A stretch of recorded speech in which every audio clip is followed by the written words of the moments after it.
My name's Amy Cox. Welcome to Arcadia University.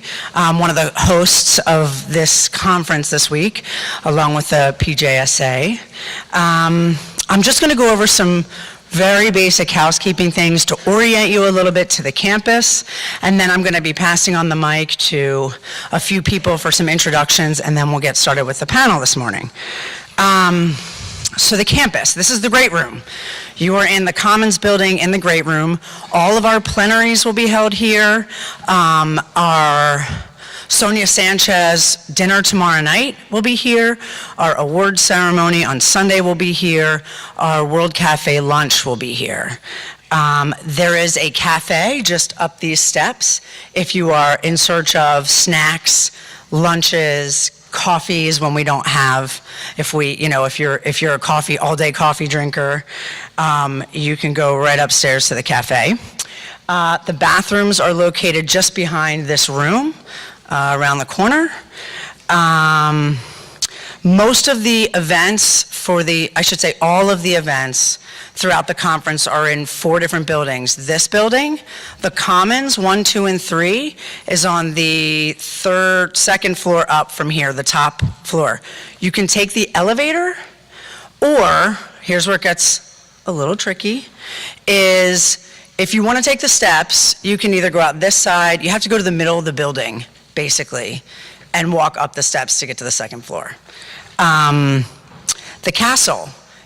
In the castle, we have quite a few panels. We also have our booksellers and our tablers. So organizations that are both local and national are doing tabling. So you can stop by, talk to representatives from those organizations. They have all kinds of interesting things available to you to take home.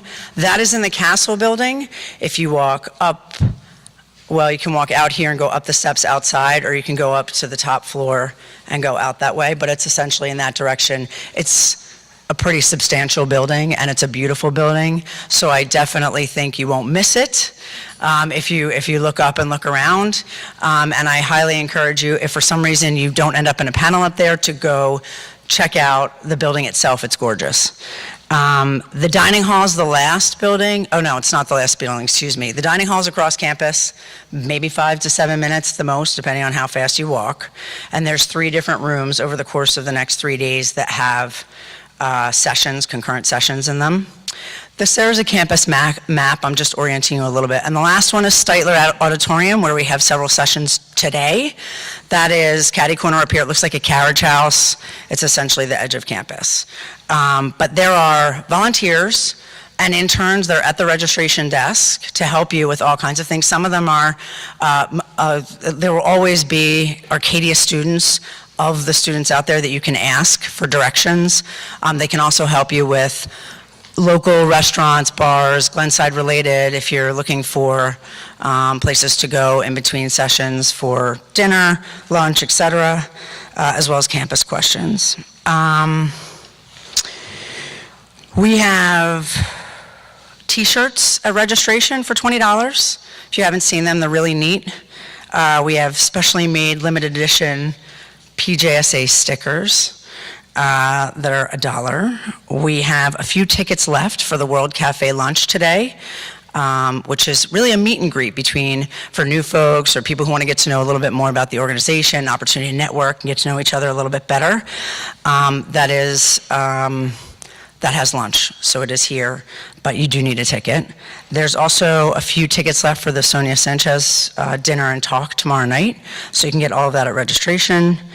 So login and password information. This is crucial. Most of you are going to want to know this. Each room will have a login and password so that you can get online through the different computers. The students will be going up after the first panel and leaving that information in there. They'll write it on a board, assuming there's a board to write it on. If you go in there and you see that information, please make sure you leave it behind for the next person. And we will be floating around as much as possible to make sure that there's no problems with technology. I'm going to just point out Lisa Stevens in the back there. She is our major events coordinator at Arcadia. She has been absolutely instrumental in everything that we've done and is our logistical coordinator. So if you have some major problem. She's also been driving the shuttles this morning, so she is a go-to person as well. And finally, we have the PJSA auction on Sunday. That is during our award ceremony from ballpark 12 to 2.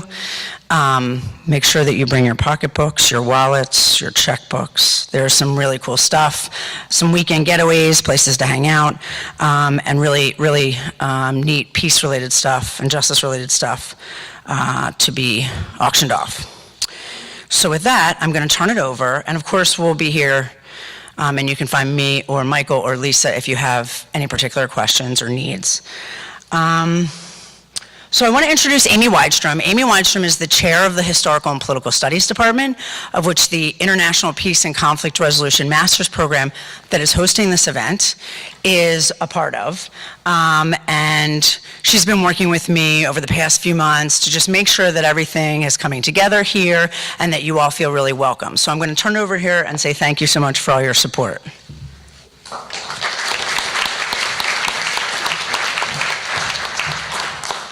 Good morning, friends. How's everyone doing? Good? Good. I just wanted to say, I'm going to speak very briefly. I just wanted to say welcome and thank you for coming. We're very excited to have you. I would reiterate that the campus is really lovely and the castle's really lovely, so explore your time on campus and enjoy Glenside. I also wanted to introduce our new president, who's going to say a few words. So we're on the eve of his inauguration and we're very excited. Dr. Ajay Nair. He is very committed to social justice, which we appreciate, and we're working on a number of initiatives around that issue. So I wanted to just welcome him, and thank you all for being here.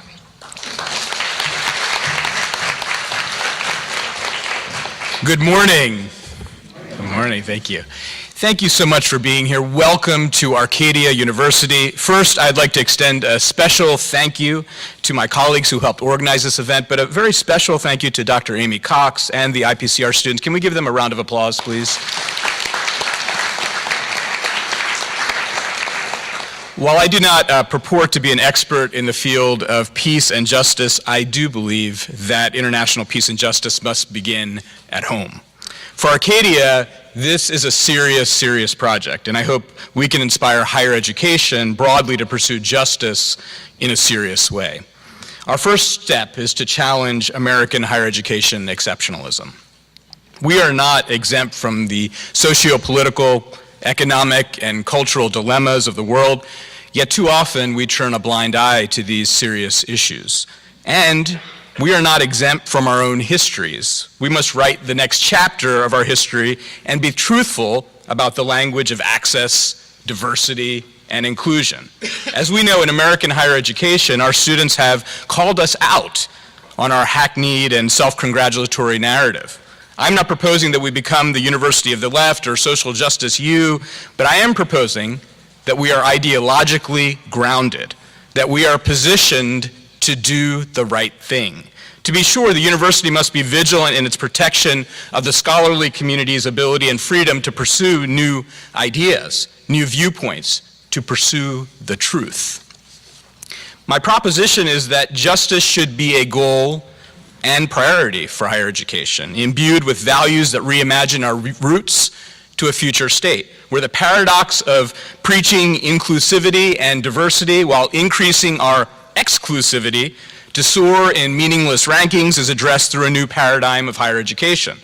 In our current paradigm, the university cannot be the primary site for effecting positive social change, especially since many of our values push us to educate only a small segment of the community. So it is my belief that our justice work must focus on all of education, not just higher education. We cannot call ourselves community anchors if our ships have set sail with no one from our community on board. As Stephen Metcalf suggests, we must also change our view of society as a kind of universal market, as profit and loss calculators, to community as polis, as bearers of grace, a family, people with inalienable rights and duties. Then perhaps the war on humanity that plagues the United States will have no choice but to rest in peace. And when society, understood in different terms, confronts itself on our campuses, we are then seeking justice. Or as Benjamin Disraeli said, justice becomes truth in action. If diversity and inclusion at its best asks who's at the table and ensures everyone's voice is heard, justice will ask for truth, and we will push for structural change by redefining the center, by reimagining the boundaries of our relationships bound by power, hierarchy, and control. Justice, then, is the wholeness, rightness, and the wellness of people and their communities. I am so proud that Arcadia hosts events like this, events that bring together so many leaders and individuals committed to positive social change in their local and their global communities. It is inspiring, it provides hope, and it gives us motivation to continue on this important path.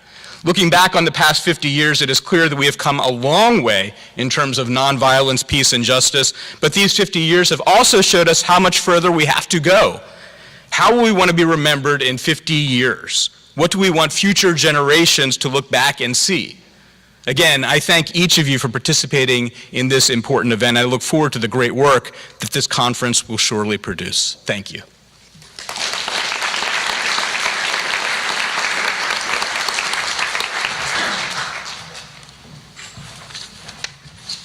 Good morning, everyone.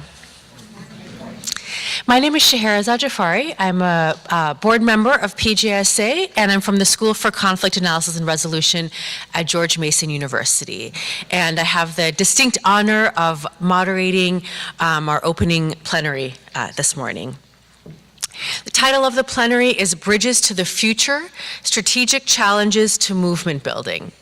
So as scholars and practitioners, activists and educators committed to social justice and peace building, we're currently facing some extraordinary challenges, from the return of fascist movements and emboldened white supremacy, to the burgeoning prison industrial complex and increasingly militarized police, to serious threats of nuclear warfare. Our panelists this morning each bring years of experience and deep thinking on how do we address these very issues. In such a time of violence, they bring a wealth of knowledge on what does strategic, revolutionary, nonviolent resistance look like? Where are the key opportunities? How do we build bridges to that alternative future that realizes the social justice and peace building that so many of us are committed to? Now you have their short bios in the program, but I feel it's important to say still a few words about their background, where they're coming from, and then I'm happy to be able to turn it to them. So Matthew Lyons has been writing about right-wing politics for over 25 years, focusing on the interplay between right-wing movements and systems of oppression and responses to these movements by leftists, liberals, and the state. Among his numerous publications, from writing regularly for Three-Way Fight, a radical anti-fascist blog, to his work in The Guardian and among other outlets, and several books. His latest publication, which is right here, available at the conference, is titled Insurgent Supremacists, the U.S. Far Right's Challenge to State and Empire. Matthew is also co-trustee of the Lorraine Hansberry Literary Trust, which stewards the literary legacy of the late playwright and activist Lorraine Hansberry. Shon Meckfessel has been a social movement participant and scholar for 30 years. His latest book is titled Nonviolence Ain't What It Used to Be, Unarmed Insurrection and the Rhetoric of Resistance. Along with articles in the South Atlantic Quarterly and other publications, he's appeared as a social movement scholar and advocate in numerous media outlets, including the New York Times, Democracy Now!, Al Jazeera, BBC News, and Fox News. Shon is currently a member of the English faculty at Highline College in Washington State. And finally, last but certainly not least, Emily Welty. Emily is an academic and ecumenist and artist living and working in New York City. She's the Director of Peace and Justice Studies at Pace University, as well as the Vice Moderator of the World Council of Churches Commission on International Affairs and the Chair of the Nuclear Disarmament Working Group. Emily is also part of the 2017 Nobel Peace Prize winning international campaign to abolish nuclear weapons, where she works on faith-based engagement in nuclear disarmament. Among her populations, she is the co-author of the very soon-to-be-released book titled Peace and Justice Studies, Critical Pedagogy, which actually includes chapters by many of the folks in this room, many of the folks at this conference. Emily is also a playwright and has worked with several different theater companies. And our final panelist, Kempis Ghani Songster, unfortunately is not able to make it this morning. But I highly encourage you to check out his story. His short bio is in the program, and I believe a longer bio is available online on the PGSA website as well. So thank you so much, and I'll turn it to you, Matthew. I'm going to come up so that Okay. everybody can see us.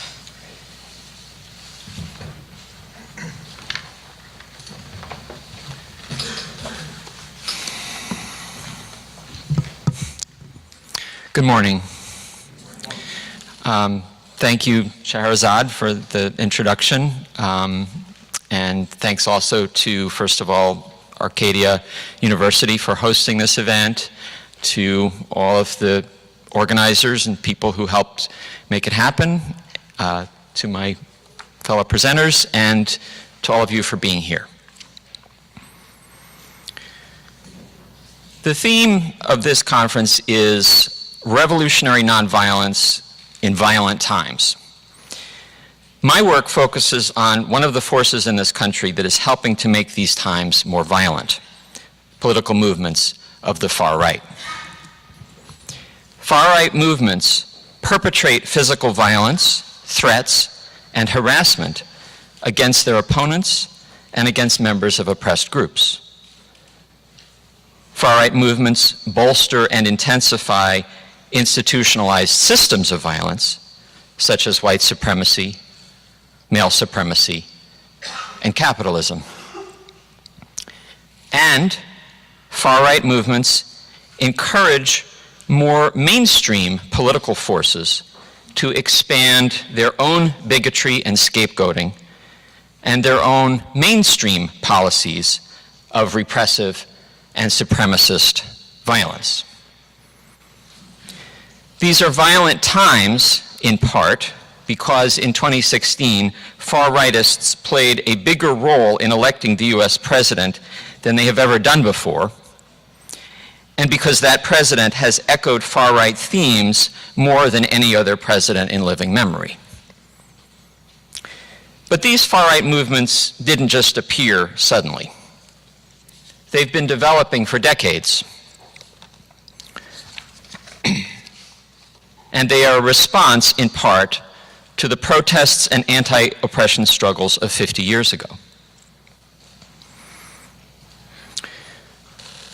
The call for proposals for this conference asked the question, are our notions and definitions of what constitutes violence and nonviolence oversimplified? I want to use that question as a framework to talk about the far right, because I think that many of the ways that we have been taught to think about the far right are, in fact, oversimplified. Getting past oversimplifications about the far right isn't just an intellectual exercise. It's vitally important if we want to develop good strategies for defeating far right movements and good strategies for liberatory struggle. In that spirit, I'd like to offer 5 key points that guide my work and that I think can help us move beyond oversimplifications about the US far right. And I offer these not as any sort of definitive truths, but as a contribution to a larger discussion. Point 1, the far right includes multiple supremacist ideologies. White nationalism has played a pivotal role in galvanizing far-right activism by telling white people not only that they are superior, but also that they should break with the United States and form an all-white nation. All far-right movements promote racial oppression to one degree or another, but not all of them put race at the center of their politics. There's a branch of the Christian right that wants to create a full-blown theocracy. And that vision centers not only on religion, but also on patriarchy, heterosexism, and enforced gender roles. Some patriot movement activists, meanwhile, champion an absolutist kind of capitalist individualism. To cover these and other diverse currents, I define the US far right to mean political forces that, first, promote human inequality as natural, desirable, or inevitable, and second, reject the legitimacy of the established US political system. These far-right forces are distinct from, but interconnected with, system-loyal white supremacists, male supremacists, and authoritarians. Whether or not you think this is a useful schema, it's important to be aware of the ideological diversity among militant right-wing forces in this country.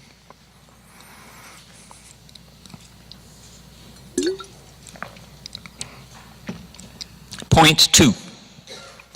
The far right is made up of regular human beings. Contrary to what we are sometimes told, people who join far-right movements are not especially irrational or stupid or fanatical or opportunistic. You can find people like that on the far right, of course, but that's not what keeps it going. Far-right movements attract supporters because they speak to people's fears and hopes, because they offer a sense of meaning or community or power, and because they offer appealing explanations for real problems and complex social changes. If we want to understand what makes the far right attractive, let me say that again. If we understand what makes the far right attractive, we have a better chance of blunting or neutralizing its appeal. And maybe, just maybe, winning some of its potential supporters to liberatory politics. Point 3. The far right grows out of an oppressive social system. Many liberals and conservatives describe the far right as an extremist threat to democracy. But the US is not and never has been a democracy. It's a shifting mix of pluralism and repression. Popular struggles have won real political space that you wouldn't find under a dictatorship. But still, a tiny elite holds most political and economic power, and multiple lines of oppression shape most social relations. Challenging the structures of power can get you fired, or jailed, or beaten, or killed, especially if you are, for example, black, or an immigrant, or trans. This system encourages both far-right and mainstream political forces to demonize and scapegoat oppressed and marginalized people. But when people in privileged social groups believe that their privilege is under threat and that the existing political system does not protect their privilege effectively, some of them will find the far right appealing. Point 4. The far right hates the ruling class.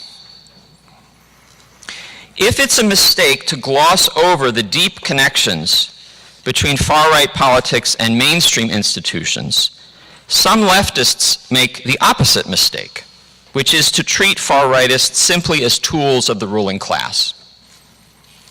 It's certainly true that white supremacists and right-wing vigilantes have traditionally helped economic and political elites by attacking the left and organized labor and communities of color.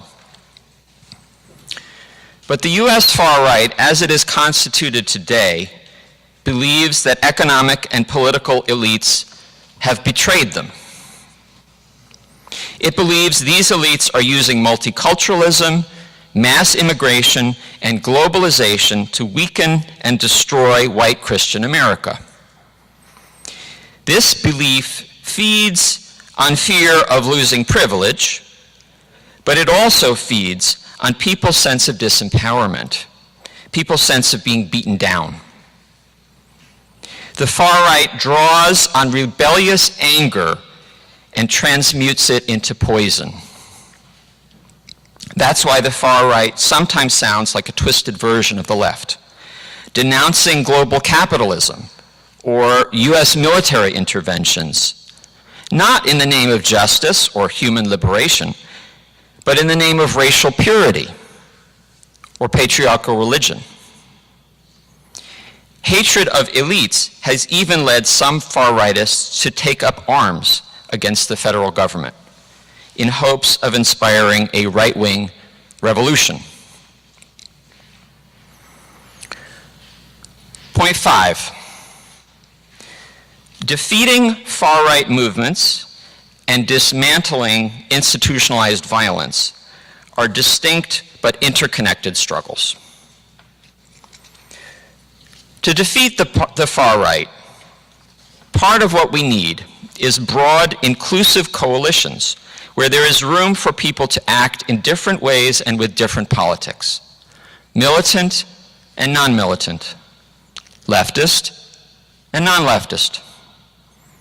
In these coalitions, as Anti-Racist Action put it in their Points of Unity almost 30 years ago, we need to practice non-sectarian defense of anti-fascists, set aside our differences to support those who are serious about confronting this threat we all face. However, this does not mean that our efforts should be purely defensive, or that we should set aside systemic change in order to defend democracy. Alongside broad coalitions, we also need radical initiatives which target established systems of power and the two major political parties that protect them. In these violent times, when millions of people are angry and confused and frightened, we cannot allow far-rightists to present themselves as the only real oppositional force, the only ones committed to real change. Thank you.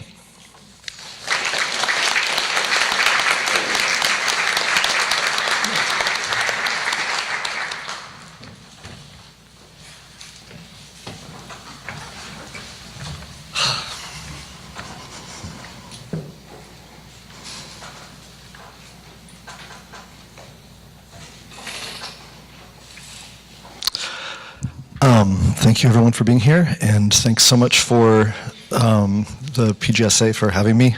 It's a real honor to be with my colleagues here and with all of you.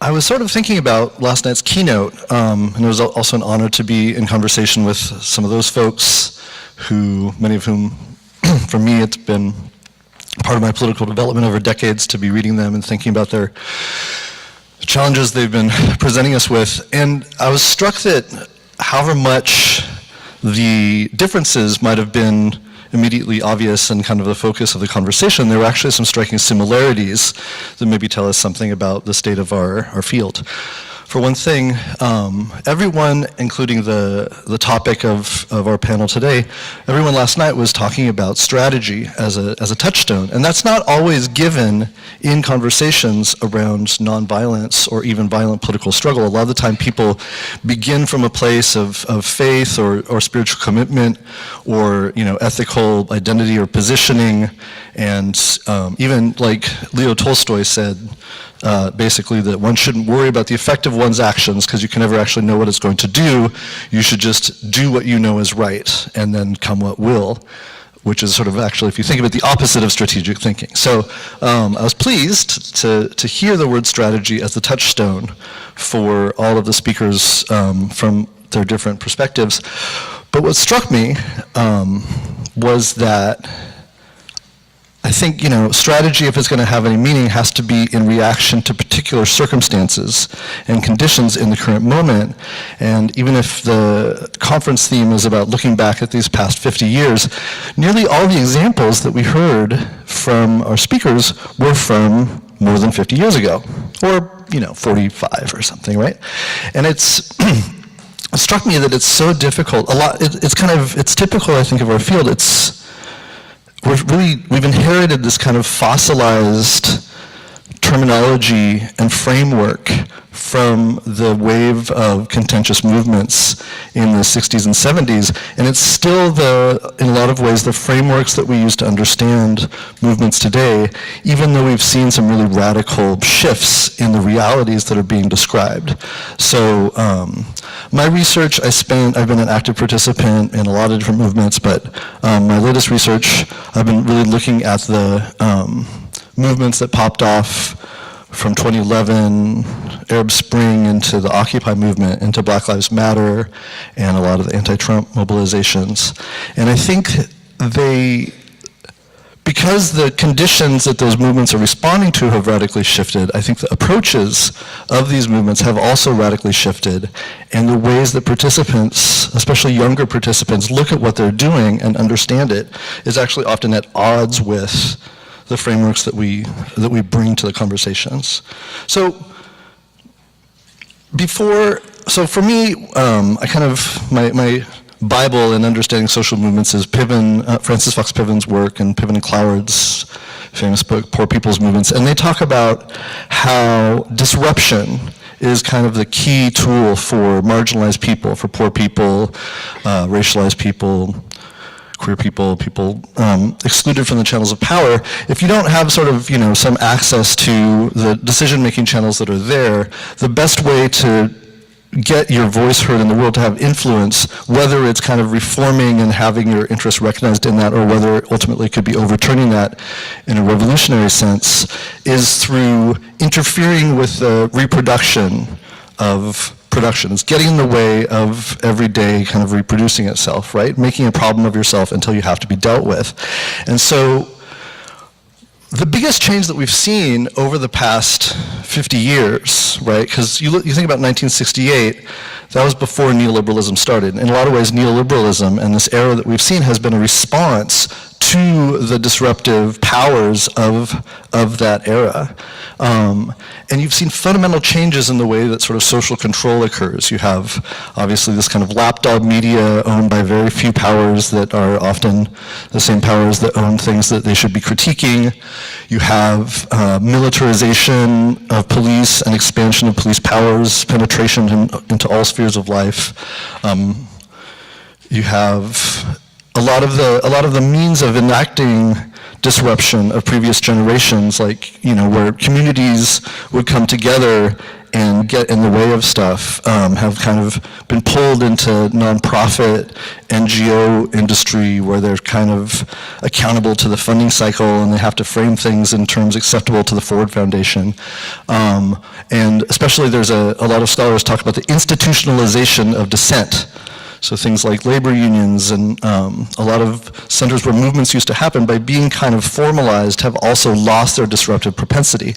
And scholars Sheherazade and Johnson talk about how we've ended up in neoliberalism, in sort of the last part of it, with a disruptive deficit, a lack of being able to kind of mess with stuff in the ways that gets us what we need. So the thing that strikes me most in looking at movements and talking to participants, I did years of ethnography and talked to maybe 50 participants in social movements, is that their terminology actually is quite at odds with the dichotomy we heard on last night's panel and that we have a lot of the time in our conversations. I don't hear, when I talk to a lot of, particularly in the sort of scrappier ends of like Occupy and some of the more radical manifestations of Black Lives Matter in the country, there's been a, not universal, but pretty widespread rejection of nonviolence by a lot of younger movement participants who see nonviolence, it touches on that disempowerment, that disruptive deficit for them. It has come to kind of mean the sort of passivity and petitionary politics, where one's asking power to kind of recognize our needs rather than forcing the issue. So I'm 45 years old, and I encounter sort of folks younger than me tend to not feel really invested in that term in the way that folks older than me tended to, because I think folks who are in living memory of the repression of the movements, of the 1960s, and especially the brutal, violent, traumatic repression of the 1970s, if they hear a rejection of nonviolence, they tend to think about this other side of armed struggle, right? And people think about, that didn't go very well. You think about the massacres of the BLA and the Black Panther Party and the results of the attempt to have this sort of armed confrontation with the state were horrific and still deeply traumatizing in a way that people have trouble talking about. That's what's evoked for a lot of people kind of within living memory of that. So to reject nonviolence sounds kind of insane, but I feel like people younger than me who are a bit farther from that don't associate it with that. They associate it with this sort of institutionalization of dissent, which they reject.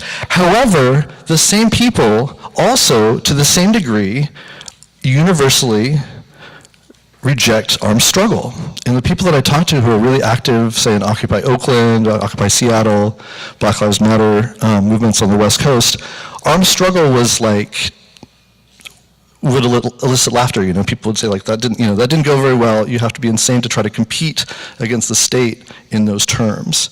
And in the same way that Matthew's work distinguishes between different parts of the right and why it's important analytically for us to be able to see these different parts, it's also really important for us to see sort of different kinds of violence. And for example, the self-defense movements and the moments of the Black Panthers, some of the stuff that Ward Churchill was talking about last night, holding perimeters, was very different and a very different moment of that era than the assertive armed struggle. But somehow, this traumatic moment in the early 70s that coalesced into these forms of kind of strategic nonviolence versus armed struggle has kind of solidified in a way that doesn't match how younger participants talk about these things these days.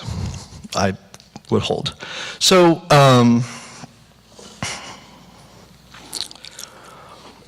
in criticizing this dichotomy, there's a couple things that I want to bring up, and hopefully maybe we can talk about them some in Q&A. One is that I think a lot of the time, I'm actually a rhetorician. I study rhetoric. That's what my doctorate's in, and sort of meaning making and persuasion. And I think a lot of the time we confuse nonviolence with any communicative public act where we're kind of still talking to each other, trying to convince each other of things, where we're still in conversation. We kind of use those interchangeably. And also because of that confusion, because of the way that armed struggle was defined as the outside, we think of violence as meaning brute force, something without, it's not even trying to talk to somebody, you're just giving up on having a conversation. I think that's a really terrible mistake for us to make, because first of all, as a lot of strategic nonviolence proponents remind us, nonviolence can be coercive. Nonviolence is not necessarily trying to talk somebody into something. Sometimes you're trying to block somebody and force an issue. Similarly, a lot of what I study, violence, and particularly, counter-hegemonic violence against the way things are now, can still be kind of in conversation. It can be more for meaning making and trying to get a point across and trying to question somebody's thinking more than just sheer force. So I'm really interested in trying to understand that. So I want to finish up by throwing out a couple hopefully provocative examples of how I think recent manifestations of nonviolence have proposed sort of challenges to how things work, and I think we need to really understand those and appreciate those as part of, as we face the challenges that movements are heading into. In the wave of movements, coming from 2011, we've seen a huge increase in riots, and that seems to be steadily increasing globally, both locally and globally. And I think riots say a lot of things. I'd love to talk about those in my book. I think I pull out 7 of those. But one thing I wanted to point out, for example, is that a lot of the violence that we see, armed struggle is seeking to kill people, and armed struggle is using guns, which, as I said, younger proponents are usually rejecting. Riots nearly never target people, especially anti-capitalist riots is kind of what I'm talking about. And what I think is by targeting, what I've found in talking to people, by targeting property and by intentionally disrespecting, corporate windows or whatever it is, it's a way of highlighting our values and highlighting contradictions within our values. So for example, somebody asked last night, can you bring up one example of a positive development from violent protests in the last 20, 30 years? The Baltimore riots as part of Black Lives Matter, I think, were extremely important. And for those of you who may not remember the story, Freddie Gray was arrested by Baltimore police, thrown in the back of a police van, and when he got out of the police van, his spine had been broken, and he died a short time later. There were a couple weeks of nonviolent protests in Baltimore that got basically no attention. They got basically no coverage. A few local people talked about them, but hardly on the local news. And then by a strange turn of events, the police kind of penned in some young people. It erupted into riots, quite violent, a lot of arson, a lot of clashes in the streets. And suddenly it was this national story all over the news, 24/7 news cycle. And a lot of people in Baltimore were like, there's this graffiti that was going up all over the place where people were like, and people were tweeting this out, they're like, wow, it's almost like you care more about broken windows than broken spines, right? And I contend that that's not just something that people say about riots, that's what riots say. That's the point that they're trying to make. They're like, why is this the thing that's so upsetting to you? And this routine murder of youth is just somehow, something that happens, right? Some scholars talk about a value struggle. It's kind of, why is this thing normal and acceptable and not worth commentary, and this thing is so scandalous? Another thing that I get into, the neoliberal state a lot of the time works by this sort of projection that don't even try it. It's kind of omnipotent, it's omnipresent. Anything we say in here is going to be heard by 200 cell phones, and the NSA can crunch it or whatever. And riots work to sort of show, and I think we found this really powerfully in the wave, again, the end of the Occupy movement, as it got really scrappy into Black Lives Matter, that there's actually still room to act, that the state kind of has limits, and that there's still room for agency when people are upset. So again, I think it's a mistake to think of violence as this inarticulate brute force that's against, that's not even trying to change how people think. A lot of the time, I think it's the most eloquent means that people use in social movements to make those, and we need to understand that. The thing I want to wrap up with would be, it was referred to last night by Ward Churchill, another example of sort of productive non-violence that's happened in movements lately, and I think it's very much in response to Matthew's work, is I looked at the movements from 2011 against, global capitalism and against neoliberalism. We're seeing a shift towards, obviously, this kind of more fascistic turn that's a different problem. I think it's different in the way that it works, and it's different in the way that movements are forced to respond to it. So anti-fascist violence, Antifa, is going to be of a different logic and a different valence than anti-capitalist violence. So for example, Ward Churchill mentioned last night, Cornel West actually was very, very, very opposed to a lot of the anti-fascist protests at a certain point, and then when he went to Charlottesville, he said, we would have been killed like cockroaches, us protesters would have been killed like cockroaches if it hadn't been for Antifa's employing violence, employing force to defend the protest. But I think more important, just sort of on this communicative tip for us to understand, is that anti-fascism, again, similarly to protest riots, isn't primarily targeted at inflicting, injury or certainly anything like death on its targets. Nobody has been killed by Antifa violence in the United States that I've heard about.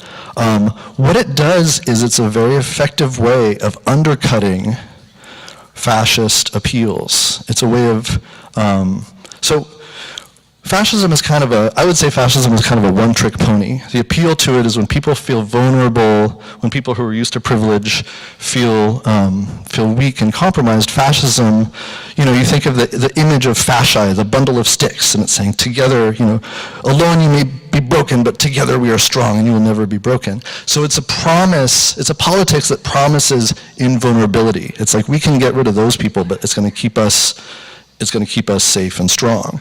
And so Antifa violence has very effectively undercut that appeal by showing vulnerability of all these people. So for example, Richard Spencer was going around college campuses talking about how the United States should be a white ethno-state, obviously entailing massive ethnic cleansing genocide.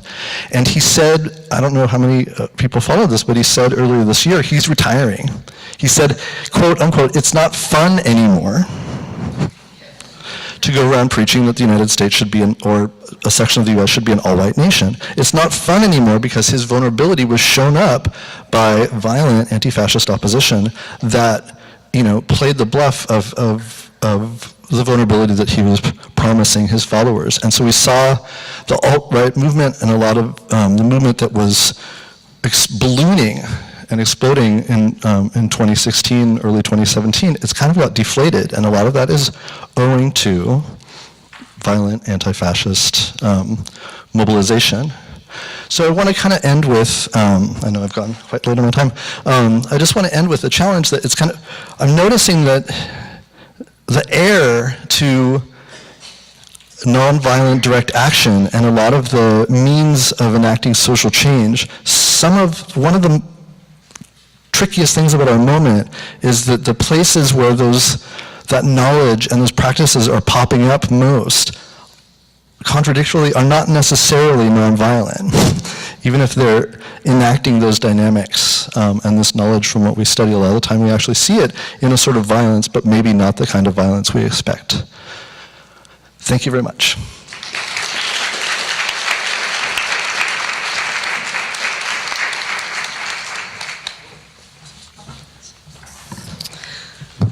Good morning. It's so good to be back with you all. I think I am here this morning to be the case study of what some of the strategic challenges in a particular nonviolent movement, though that might be a funny way of describing ICANN, is. And the good news is I am a case study of the last 2 years. So the International Campaign to Abolish Nuclear Weapons is a global movement. It's an umbrella organization, actually, that has chapters all over the world. And our central objective has been to pass a treaty at the United Nations, the Treaty on the Prohibition of Nuclear Weapons. So we've been working both at a grassroots level and also at the very highest levels of international diplomacy in the streets and also at the UN. So this treaty was negotiated in March and July of 2017. It opened for signature and ratification almost exactly a year ago, and as of this morning, we have 19 ratifications and 69 signatures. So that is exciting news for the world.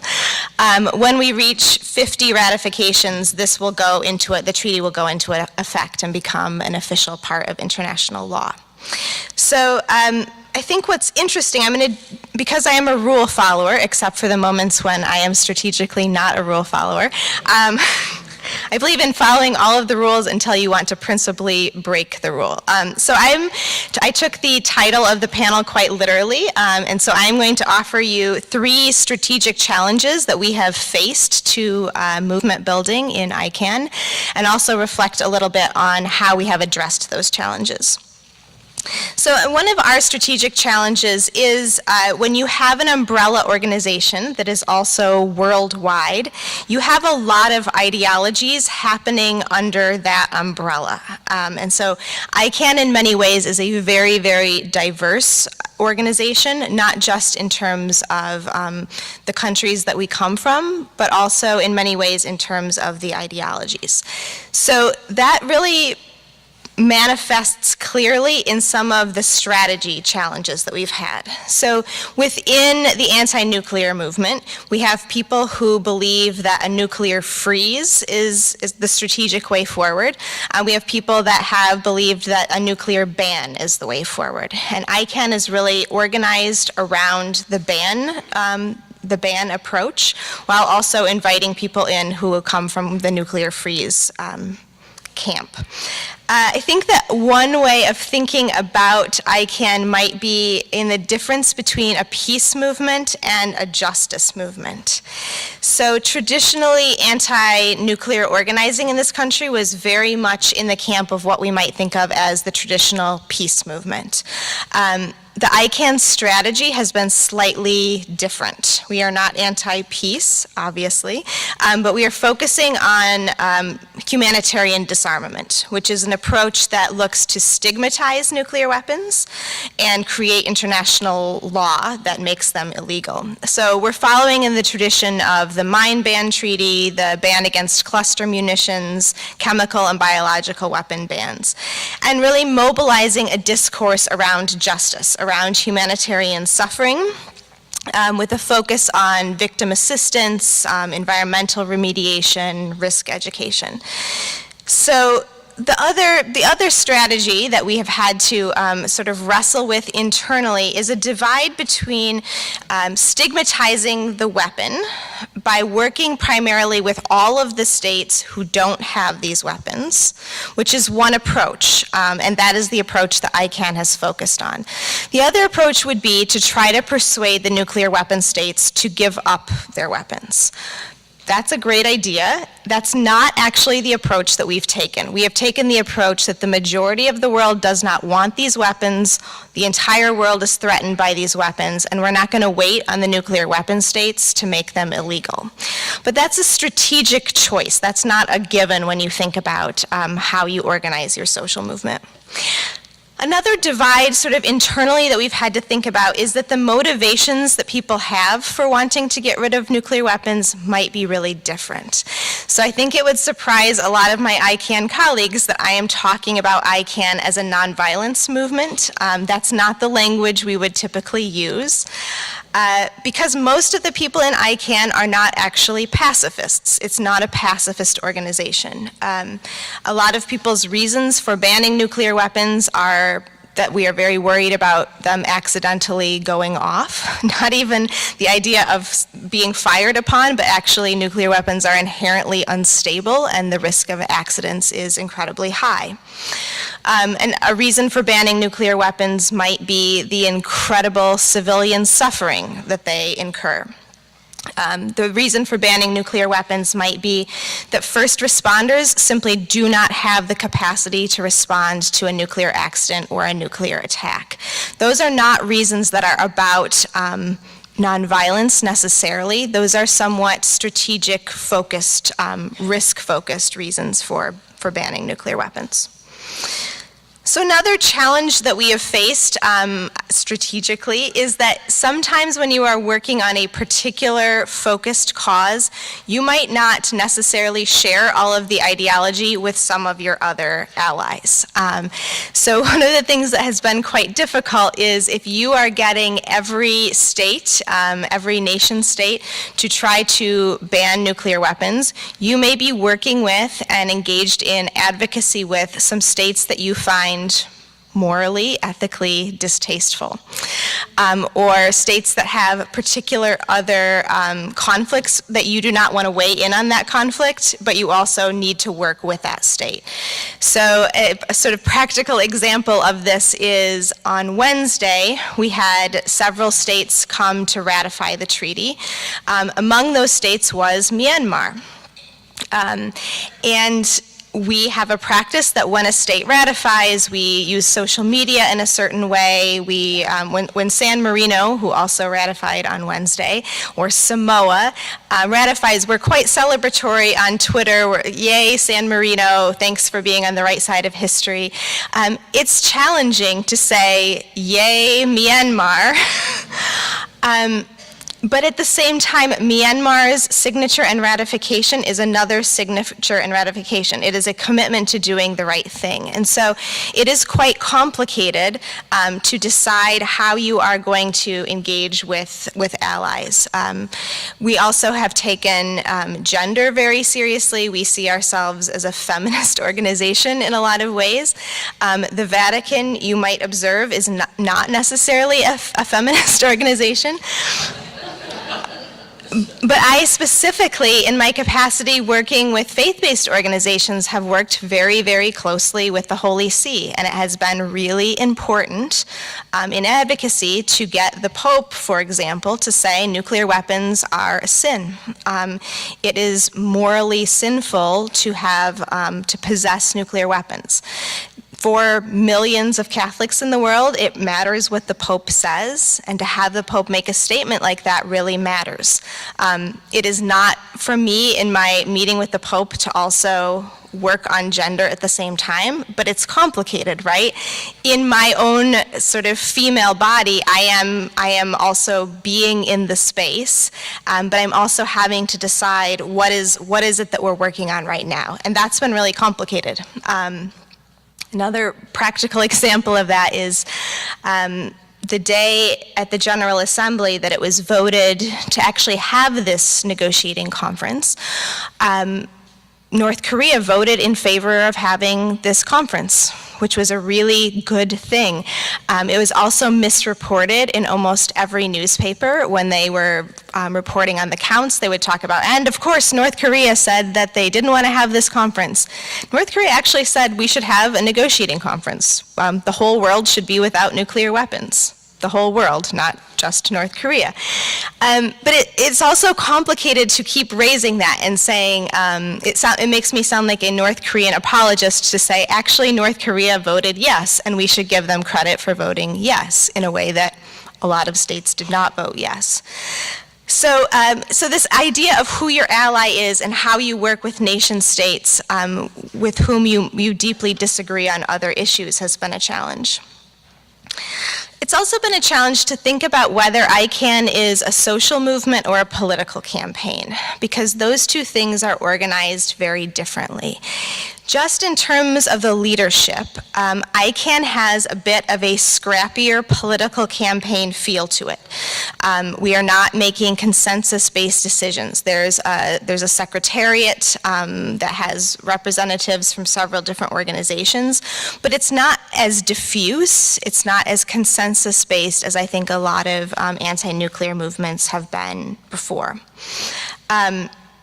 Also, we strategically do not take positions on some other issues. We work from a place of talking about the interconnectedness of issues, but one of the things we have not done is take a strong position on nuclear power.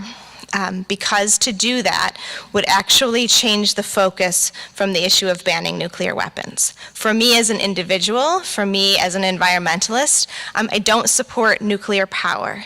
But for me, operating in my ICANN capacity, ICANN does not have a position on nuclear power.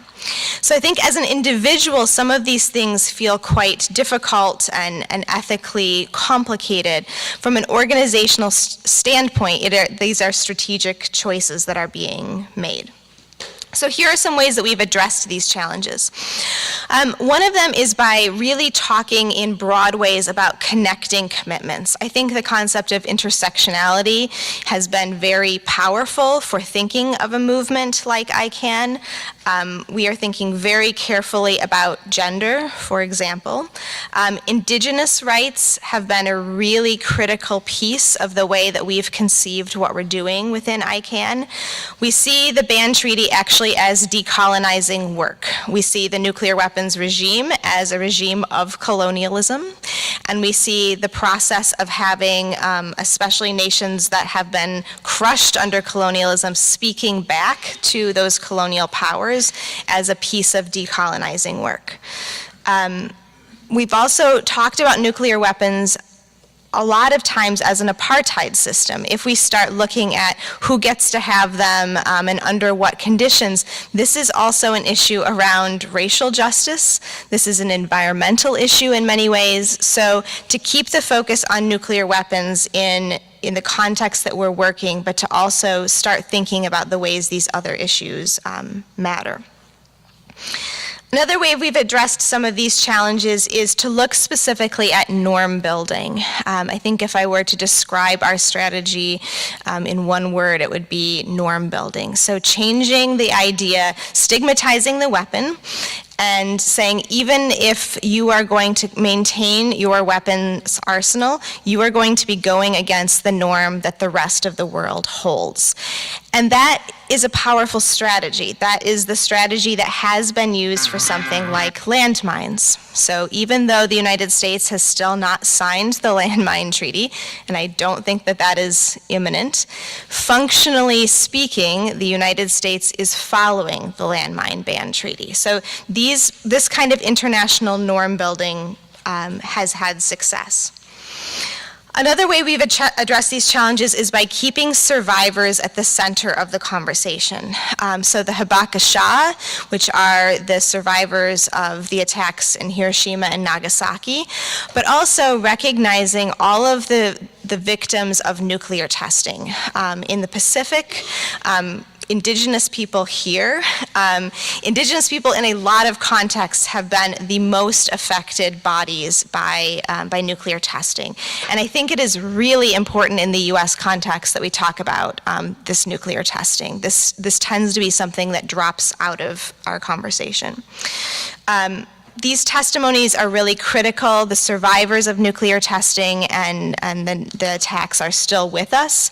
And I think it was very powerful that at the Nobel Peace Prize ceremony, Setsuko Thurlow, who is a Habakasha, and Beatrice Finn, who is the executive director of ICANN, accepted the prize together. That really was an important moment for us to center survivor experiences.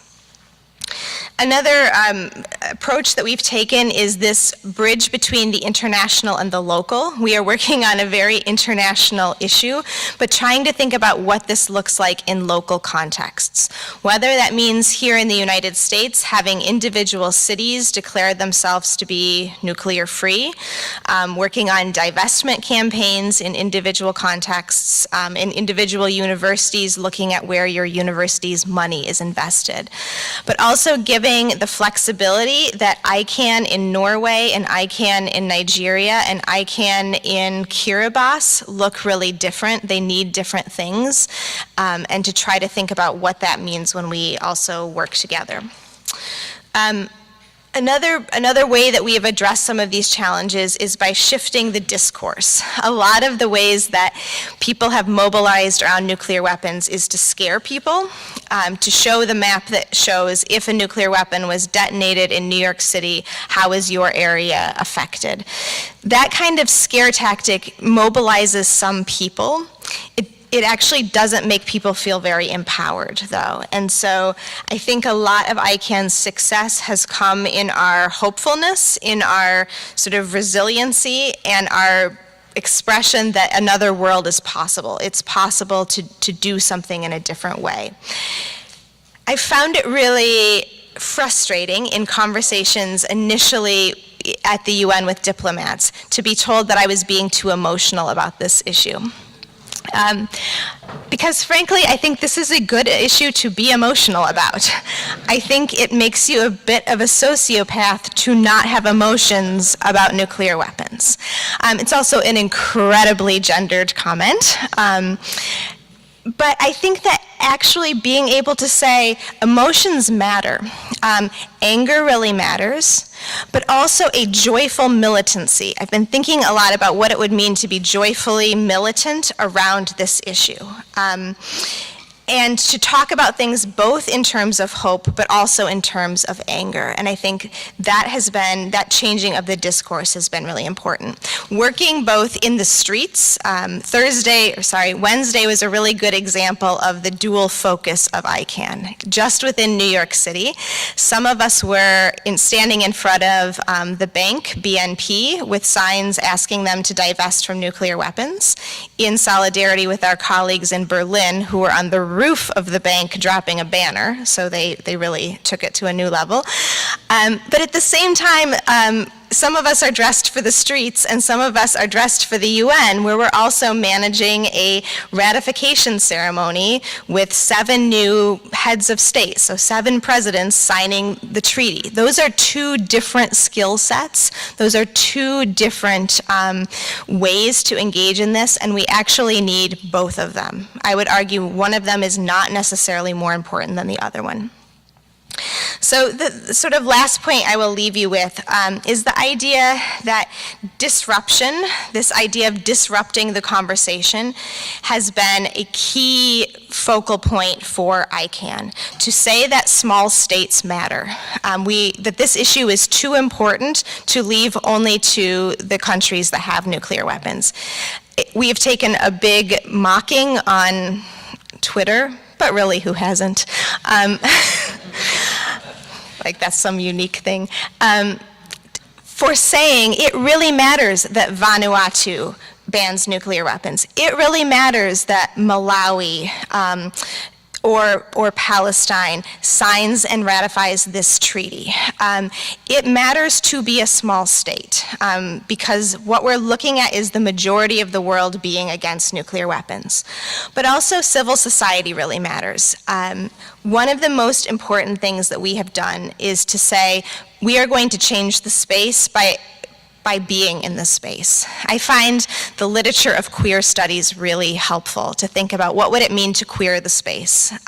What does it mean to have new bodies, disabled bodies, bodies from colonized nations, female bodies in the room? Because the way that these conversations have often looked at the highest levels is an incredibly small group of mostly white men making decisions for all the rest of us.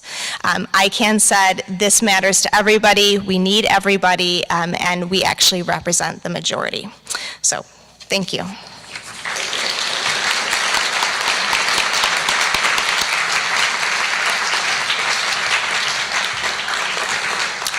Thank you all. Thank you so much for your everything that you've given us to think about and now talk about. We have some time for discussion.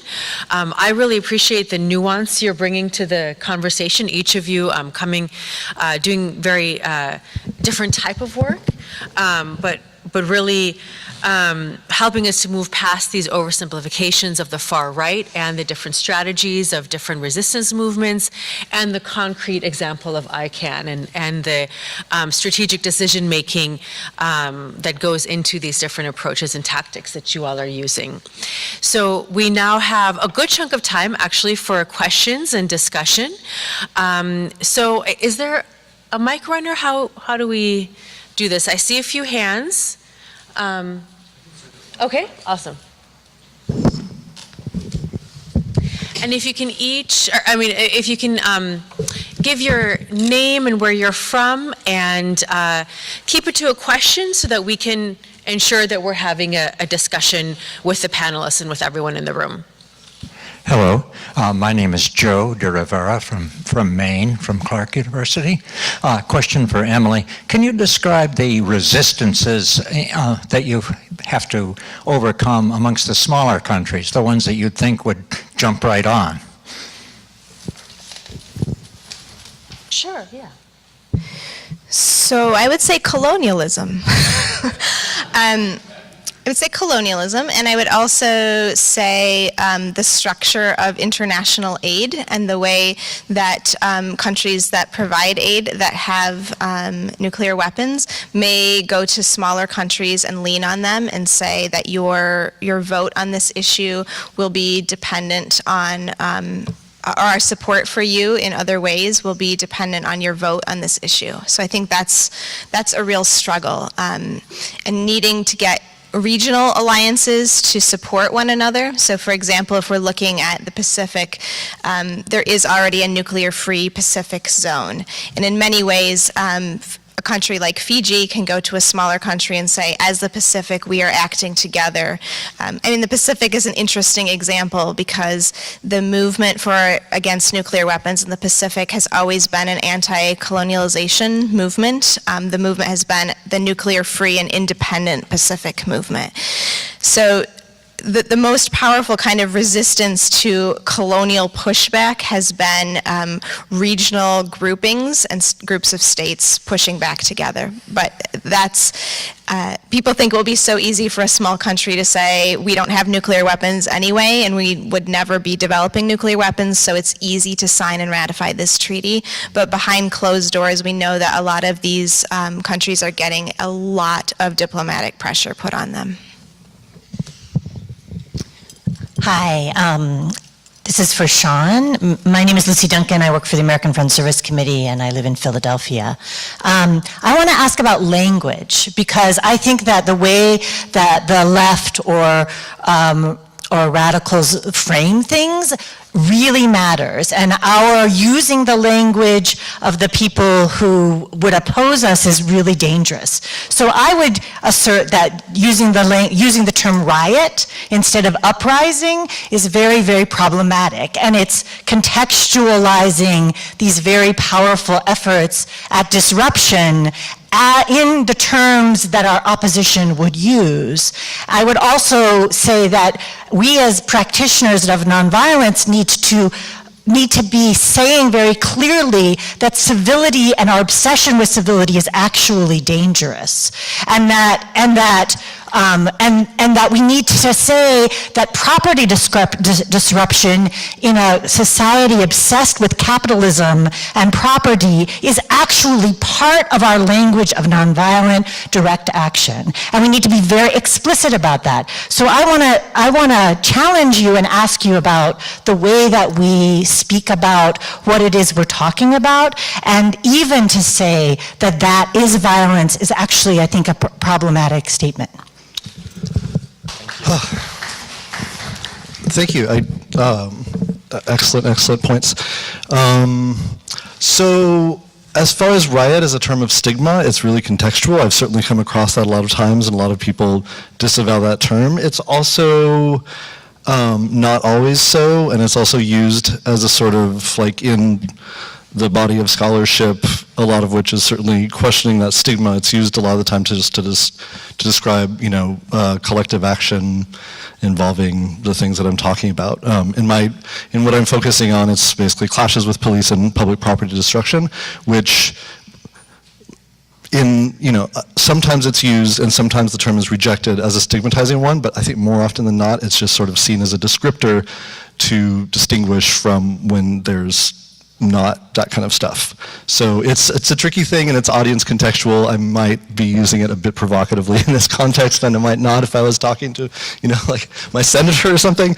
But I think it's a good point and one to be wary of in different contexts. But I think it's also it's hard to replace it as a descriptor.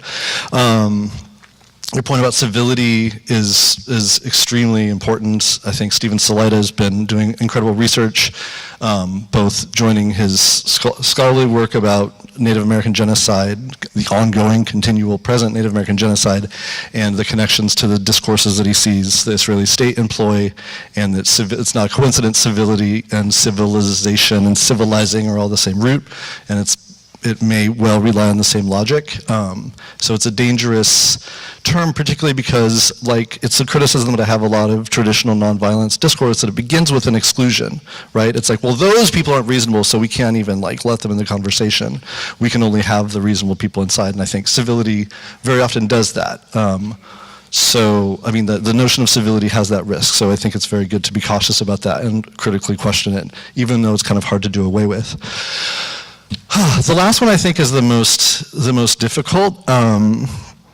There's one participant in Occupy Oakland that I talked to that really helped me understand things a lot, and she said she went to this panel where somebody was saying, a panel on this sort of topic where somebody was saying, sometimes people will say, oh, it's just property destruction, you're not hurting lives, so it's not violent. But she's like, it's kind of silly. Like, if you're in a situation like this, I mean, like I brought up the Baltimore riots where there was a lot of the CVS up in flames and clashes with police, for example. I mean, it feels a lot like most things we would call violence.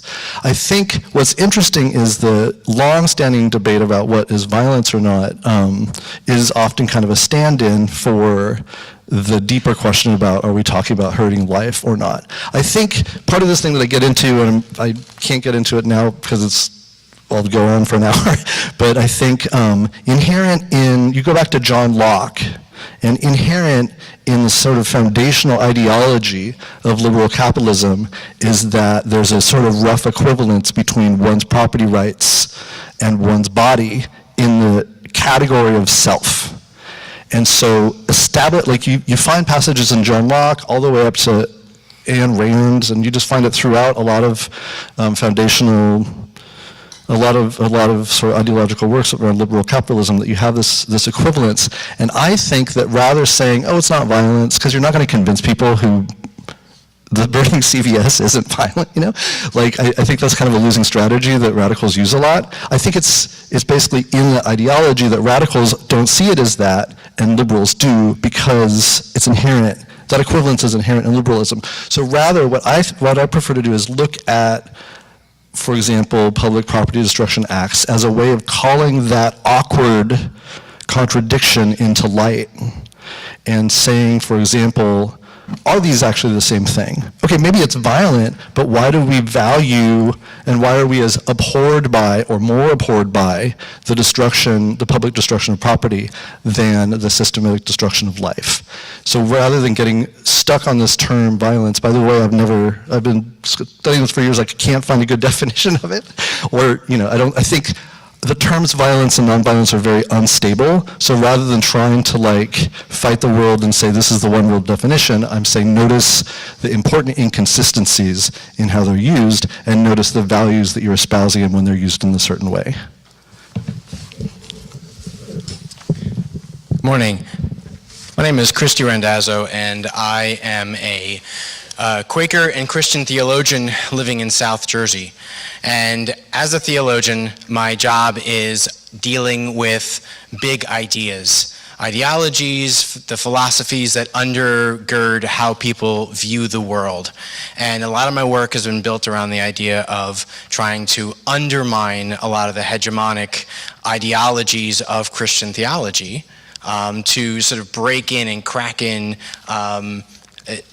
ways of reimagining who God might be that will serve people who aren't white and cis and everything else. The challenge I often find is that if you're trying to crack open ideologies, you have to deal with this delicate dance between standing in a specific spot. Like, I am, for example, a Quaker, and that has a certain set of ideological commitments to it. And to be committed to that, and for people to take me seriously, I have to, be able to be consistent in my commitment. All right? Now, the challenge is, in order to then work with others who might agree with me on undermining a lot of this hegemonic theology, I work with people, and, for example, Roman Catholic theologians who have ideals and philosophies that are very much against my own at certain underlying points. So from the panel last night and from the panel today, I'm hearing a lot of discussion around the question of, how do we deal with issues of ideological purity? How do we deal with issues of ideological pragmatism?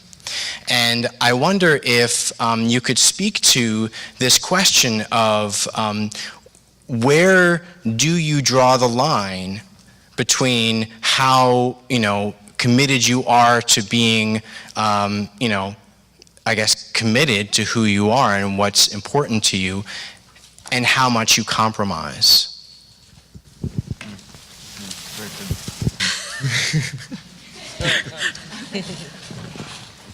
What do you want to?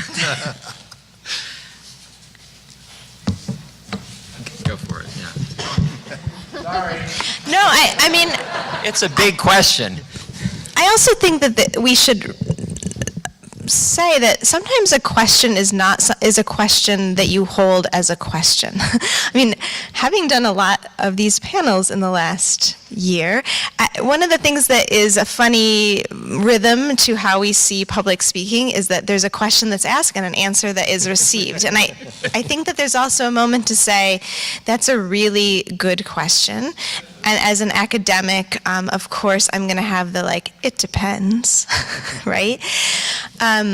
Answer to it. But I think maybe that is a question that we all bring to whatever movement we are considering. I can say in the case of ICANN, it's an extremely pragmatic movement, and so the issue is very focused. It's drawing on much larger ideological commitments that people may have, but the issue is, how do we ban nuclear weapons? And without compromising our own moral integrity, I think that we will always just be asking the question, does this get us closer to a ban treaty?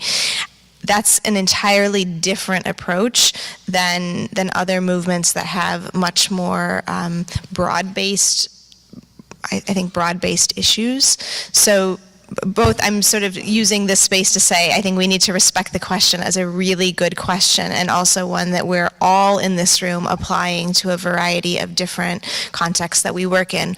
Where is the line between the principled approach that makes us feel comfortable in all of our different positionalities, and where are the moments that we take a pragmatic approach that serves a strategic function? Would either of you like to? A shrug is an answer. I can, is this, can you hear? Okay. I feel a bit overwhelmed by the question, and I appreciate Emily's comment that it's sometimes it's good to just hold the question. Yeah. I mean, one thing I will say is that I'm definitely not a believer in purity, moral purity. I think it's just the idea of acting out of, having clean hands is, first of all, an illusion, and second of all, just it's probably going to lead you to do really bad things, make bad choices. I mean, we are all implicated in systems of violence, and of course, that doesn't mean that everything we do is equivalent and that, it doesn't matter. That's not what I mean at all. But the idea that you could somehow be pure or,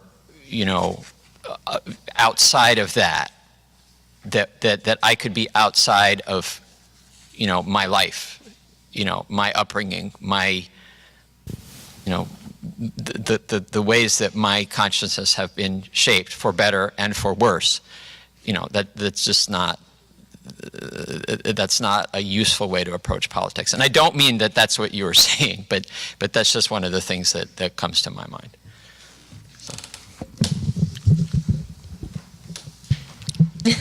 I'm thinking of this one story. I'm usually frustrated in the left how unstrategic we are with our thinking, so this is sort of a refreshing change, but I think I might offer the other side. I'm thinking of this one example.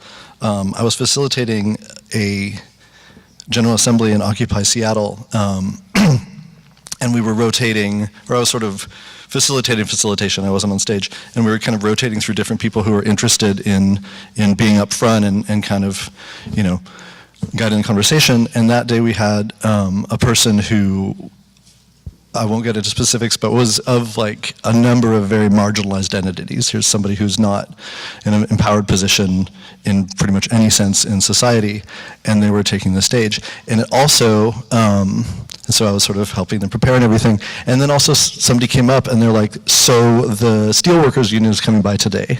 And like some hundreds, there's a steelworkers function up the street, and some hundreds of steelworkers were gonna kind of drop by, Occupy to see if this was kind of, what they're about.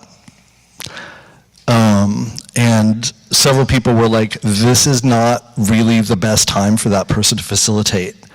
And, made a pretty pragmatic argument that the steelworkers were not going to see themselves in this event with this person kind of as the face of it.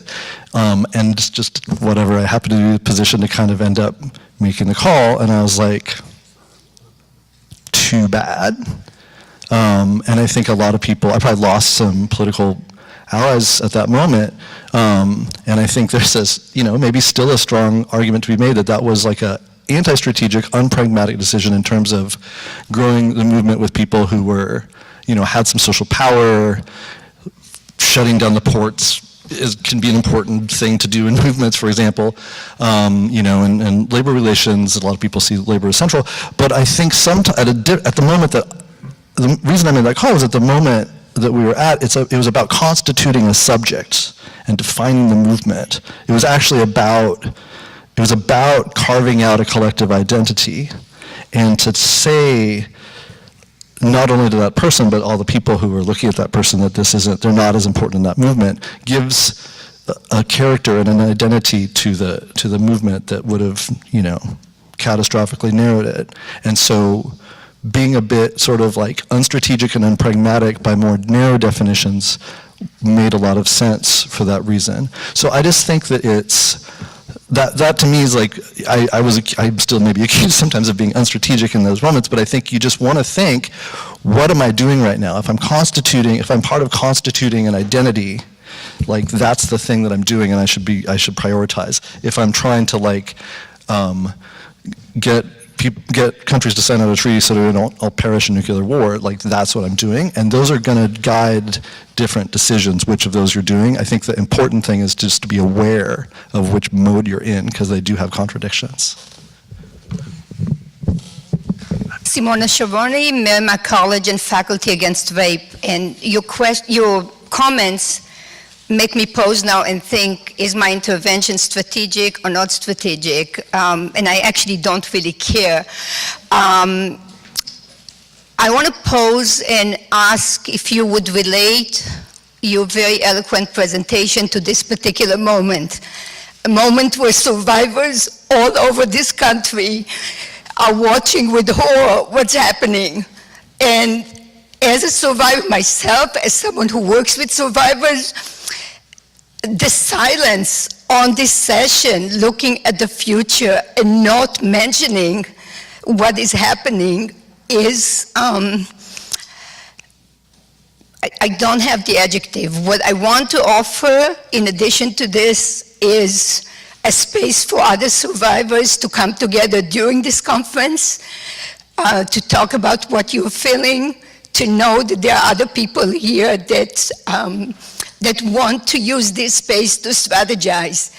I think that the master's tools cannot dismantle the master's house. We can be brilliant in analyzing other movements in a different place and at a different time, but if we're not able to grapple with the urgency of a particular moment and recognize that there are people reeling in this room and not even mention that this is happening, then we are actually engaging in violence, albeit non-violently.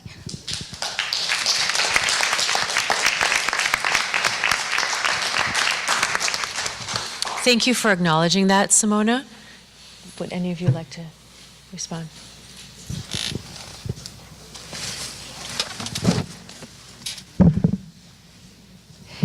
I think it's very important to think about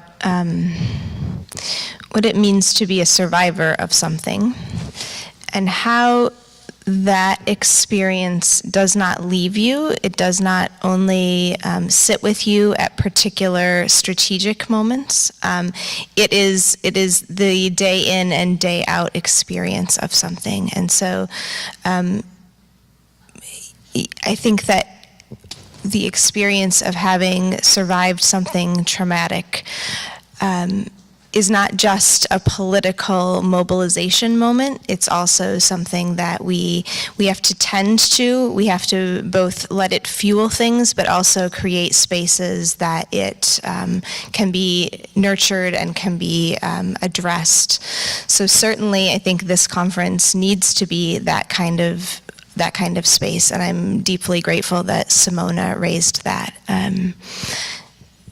I think working with survivors of a different kind of trauma in the context of this work has been really eye-opening to think about all of the ways that vulnerabilities become triggered. This is obviously a moment politically in this country in which this is forefronted, but the experience of being a survivor is the primary, often, struggle for a lot of people day in and day out, whether there are things in the national consciousness that triggers it or not. And so I think that is a really helpful intervention that you've made, Simona.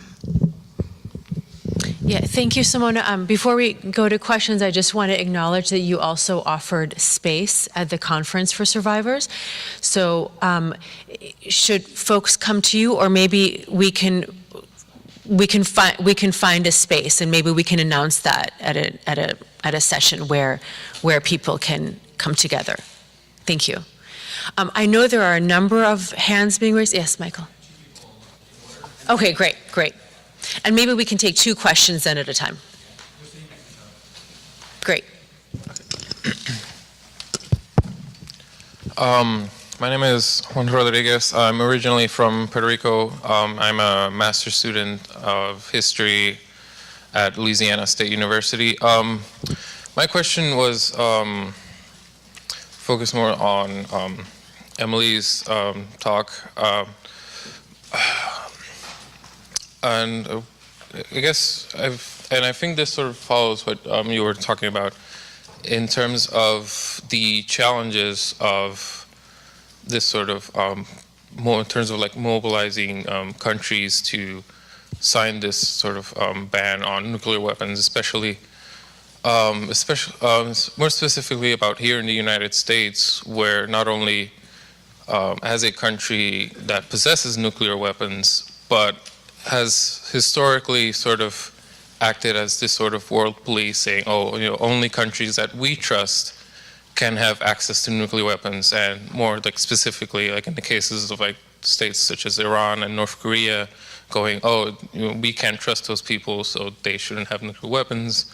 And then more recently, with these sort of threats of military intervention, and even like a few years before with the American intervention in Iraq, and I just was wondering if you could sort of talk about that briefly. Thank you.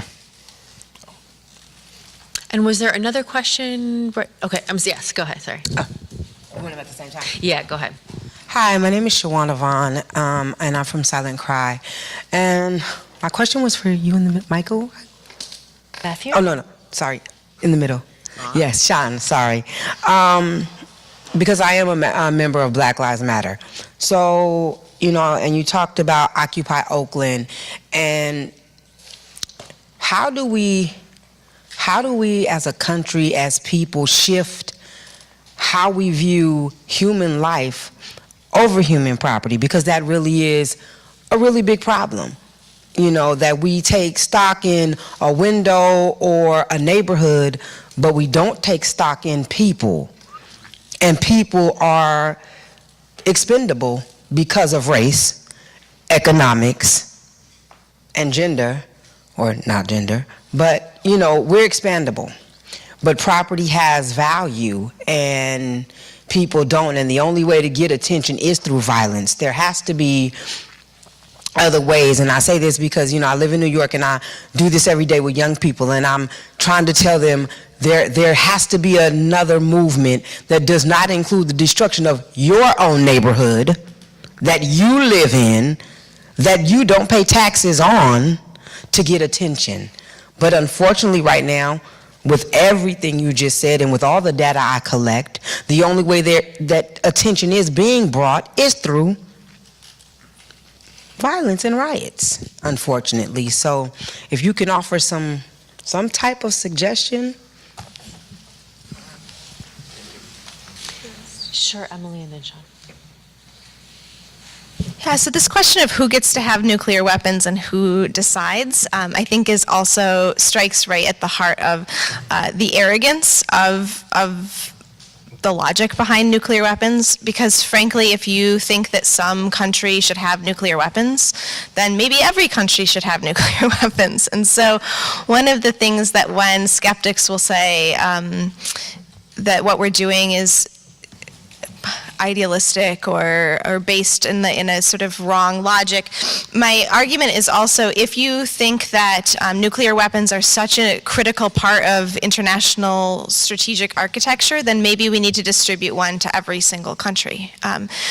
Because otherwise, I think you need to admit that we are making decisions about safe hands for nuclear weapons and unsafe hands. And the most compelling intervention throughout all of the negotiations came from South Africa that said there are no safe hands for nuclear weapons. If nuclear weapons are unsafe for one country, they're unsafe for everyone. That also strikes at the heart of Security Council reform, though, because if you look at the permanent members of the Security Council, there is a complete overlap between the P5 and the nuclear weapons states. And so it certainly looks like you get a veto on the Security Council, which then affects all sorts of other things, from occupation to decolonization to Yemen to Syria. So trying to dismantle this logic and arrogance around what the safe hands are for nuclear weapons, I think the logical conclusion is there are no safe hands for nuclear weapons, and no one having them is what we need to aim for. But until that time, it is quite arrogant and actually illogical for the United States to decide we definitely can't have DPRK having nuclear weapons, when DPRK is like, right, we will sign this treaty. We would also like the United States to not have nuclear weapons. Just from a purely logical standpoint, they are acting in a logical way. It's quite shocking to me when we see these depictions of North Korea being somehow like logically unrational, when actually they are a very rational actor on this issue.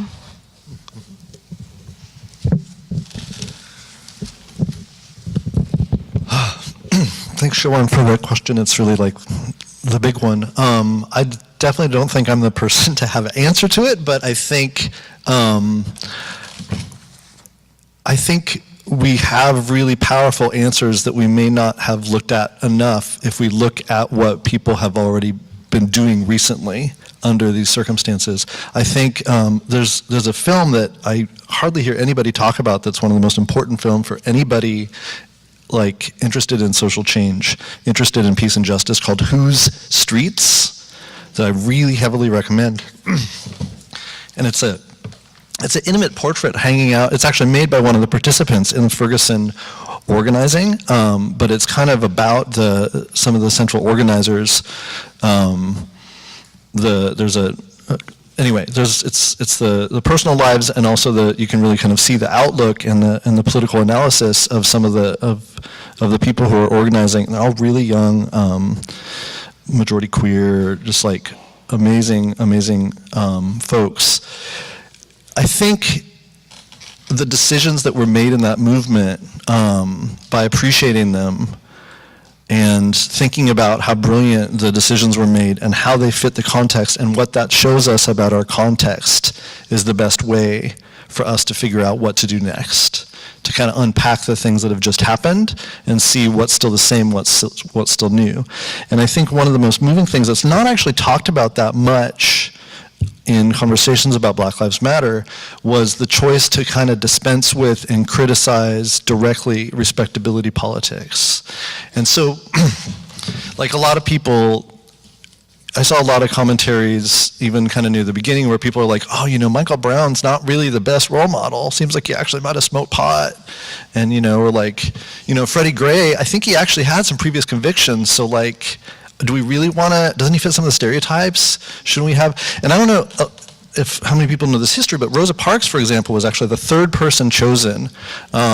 She was an organizer. It was an intentional choice for her to be where she was and get arrested. There were two women in that campaign beforehand who are willing to do it, who started, and then the group organizing was like, one of them has like an alcoholic father, it's just not a good look. And then one was like, she was pregnant, and it's like, I don't think she was married. It's like, oh, that's gonna make us look bad.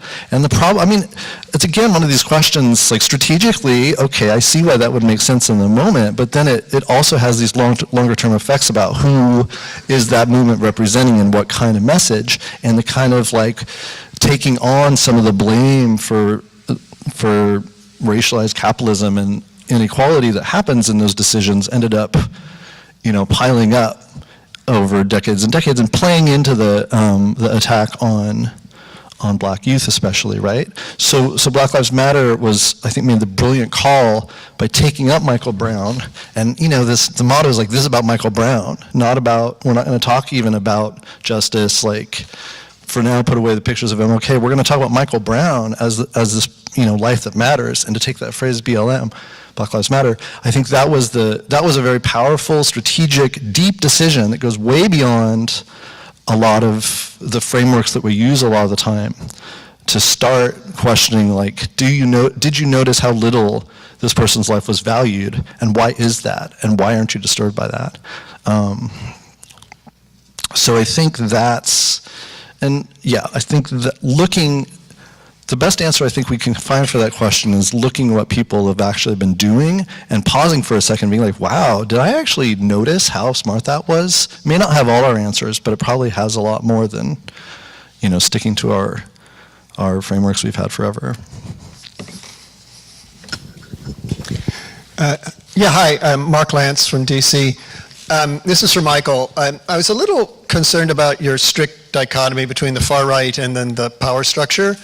And while certainly I see an important distinction between the kind of ongoing neoliberal core of capitalist government, military intelligence, and the far right of either of the sorts you talked about, it feels to me like that kind of leaves out the Trump-Pence regime, who firmly have their base in the white supremacist and Christian supremacist parts of that movement that you were talking about. Strategically, I was just reflecting on the fact that a few months ago, we mobilized 10 to 15,000 people to chase Kessler and 24 Nazis out of DC, and yet today the Trump regime is confirming a Christian supremacist rapist for the Supreme Court. And that makes me think that we ought to be thinking about anti-fascist action as maybe focusing a little closer to the center than your talk suggested, and to own that some of that center is pretty directly fascist. I know there are a couple folks here who've been waiting. Let's maybe take two more questions right now and then back to our panelists. Who were you pointing at? Two here, and Polly, I know they've been waiting for a while.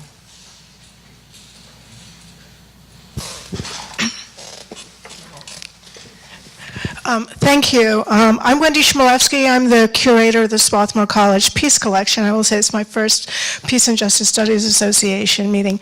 My original question was going to be about the announcement this morning from the mayor of Philadelphia, trying to redefine violence in the city as a healthcare crisis, and giving the mayor, giving the city council a month to come up with some other issues and ways to deal with this. However, after the question in the back, I am stunned at the lack of response to the question about gender violence and the images that we've been watching in the Senate over the last few weeks. I'm just stunned that there's not been more of a response here. And it's not just that it's about the U.S. Senate and the politics in the United States. This is a worldwide gender issue of violence.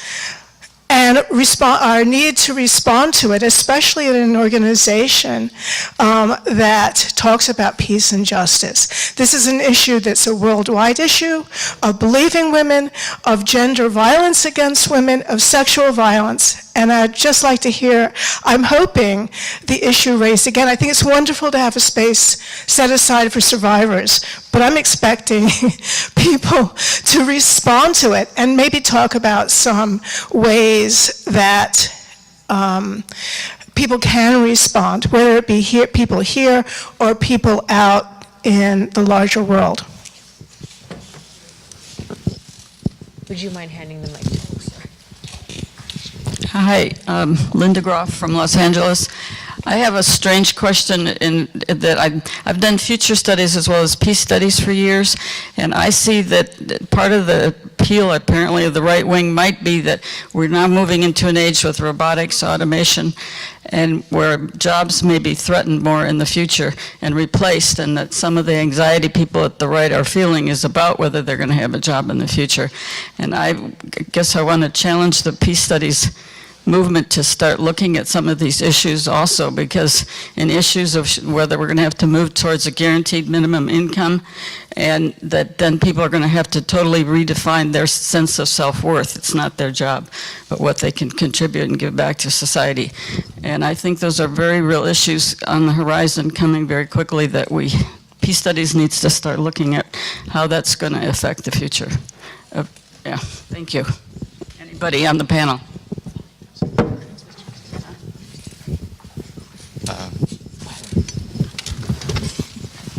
Thank you, everybody, for raising those questions and points. And it's a lot to address. In terms of just the last question first, I just want to say that I think that looking at the relationship between right-wing politics, or just all the different ways that people have responded, just that there are a lot of connections to explore between political scapegoating, for example, political violence, and economic changes. That's a whole big discussion. It's partly about loss of jobs, it's partly about transformation of economic relations, it's partly about shifting of jobs and workers between countries. So those are all issues. In terms of the question about Trump and fascism and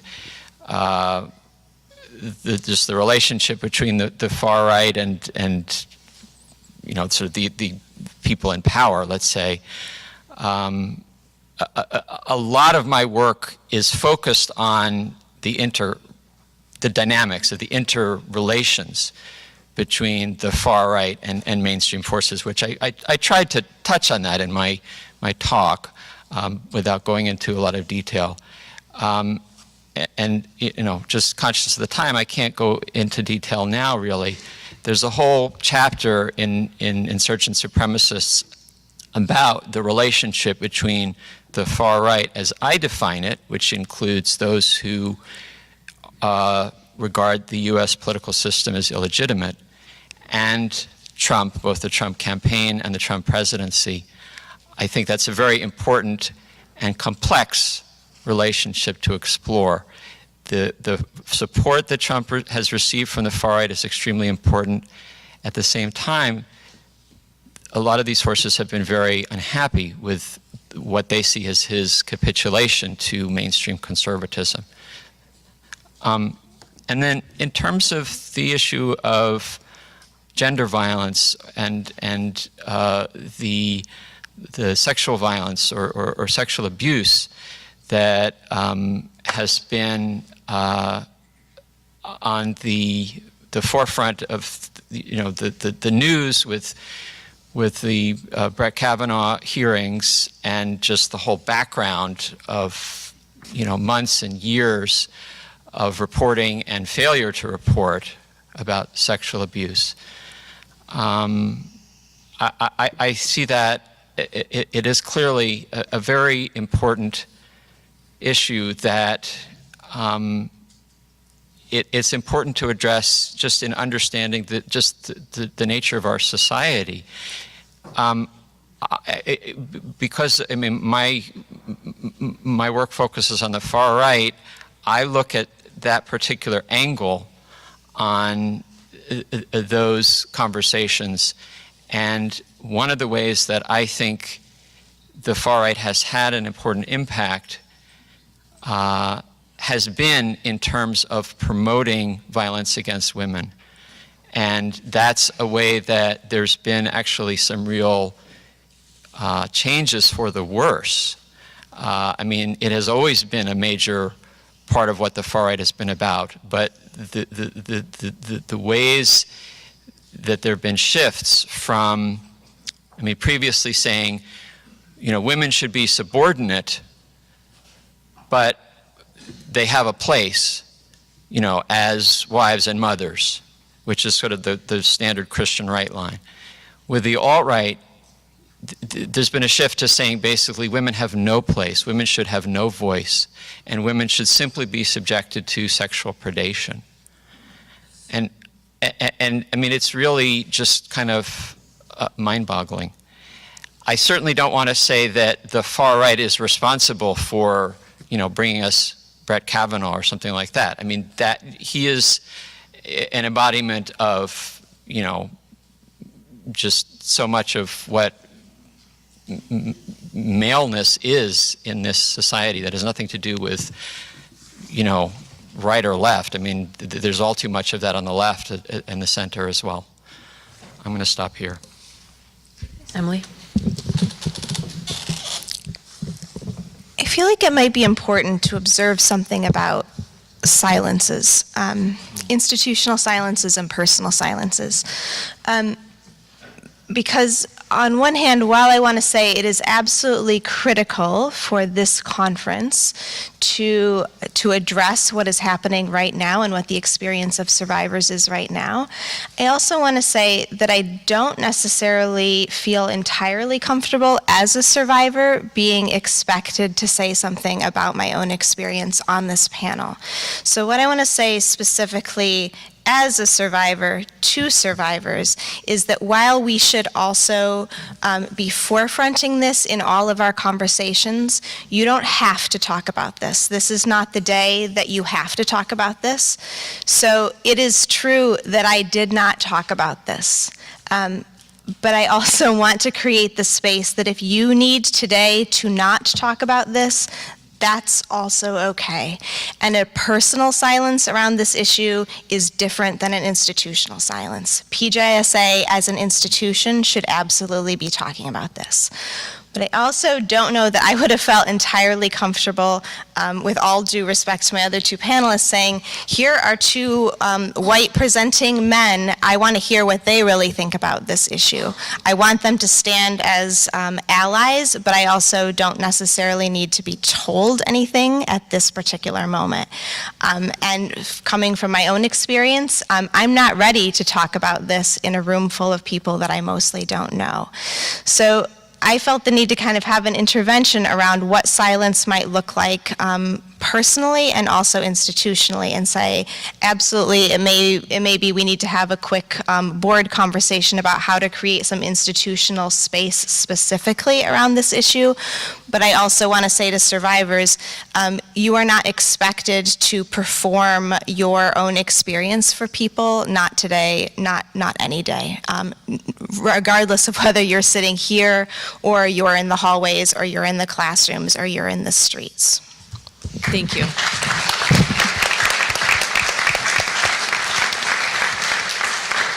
Thank you. Thank you so much for saying that, Emily. And in terms of creating institutional space, Hi, everyone. I'm Amanda Byron, and Sheherazade and I and Joy Meeker and others are going to be facilitating a a roundtable discussion in the next session at 11:30, where it's called What's Love Got to Do with It? Building Beloved Community in Higher Education. So it's a very appropriate space in which we're going to be opening up what that would look like. We'll be talking about our topic, but within that we have an opportunity to also explore what is happening right now on a national stage and how we, in higher education and just in the room that we share, can make sense of and process it, and also strategize what it is that we might do as a response, both organizationally and individually, if people are moved to. So we're in the castle. I can't remember the name of the room. It's where Harry Potter lives, so you'll find us. Thank you. Great. I also feel the need to say, as someone who represents the organization or the association, that in our board meeting yesterday, prior to this plenary, we did spend a significant portion of that board meeting specifically trying to create guidelines, policies, and measures to proactively address this, and also, sadly enough, reactively address these issues as they're raised to us. So I agree that there is no space for institutional silence, and as much as board meetings and board operations are kind of opaque by design, I'm trying to open that opacity a little bit and say that we are working through this. Myself and other board members are certainly open to suggestion, open to conversation about this, but as much as you can kind of trust the process and the slow movements of boards of directors, we are doing our best to work on this proactively. Great, thank you, Michael. I'm conscious of time. I know that folks need to get to the next session. I know there are a lot of hands up, so I really, really apologize. Thankfully, we're at the beginning of the conference, so this conversation can continue, needs to continue, and I believe our panelists are going to be around for a little while at least. So if we can just thank again our panelists.